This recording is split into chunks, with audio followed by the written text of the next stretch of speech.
The U.S. strategy was to build up and advance gradually in the Pacific while focusing its major effort against the Germans.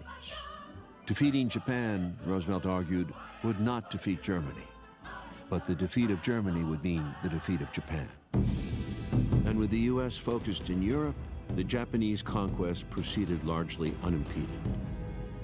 They captured 1/6 of the Earth's surface in only 6 months. Thailand, Malaya, Java, Borneo, the Philippines, Hong Kong, Indonesia, Burma. Citizens of those countries often greeted the Japanese as liberators from European colonial oppressors, a judgment that would prove short-lived. President Roosevelt said privately, "Don't think for a minute that Americans would be dying in the Pacific if it hadn't been for the short-sighted greed of the French and the British and the Dutch." In another great blow to the Allied cause, Japan stunned the British Empire at Singapore in early 1942. The British had more troops defending Singapore than England itself.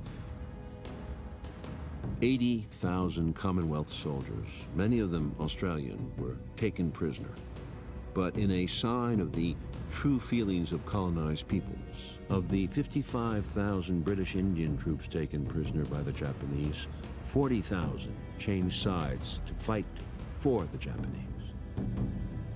Port of Singapore was forced to surrender to the Japanese forces in Malaya. If the Japanese had attacked eastern India and coordinated it with the German advances in the Middle East before their invasion of the Soviet Union, the British Empire would have been severely threatened in India.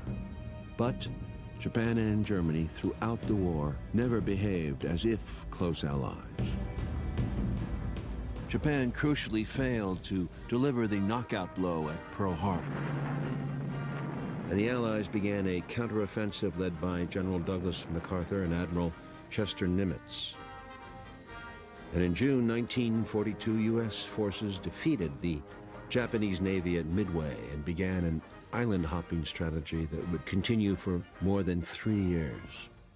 The Japanese would fight fiercely, ensuring that victory would come at a great cost to American soldiers. But by 1943, the U.S. was churning out almost 100,000 planes a year, dwarfing the 70,000 Japan produced for the entire war. By the summer of '44, the U.S. had deployed almost 100 aircraft carriers in the Pacific, far more than Japan's total of 25.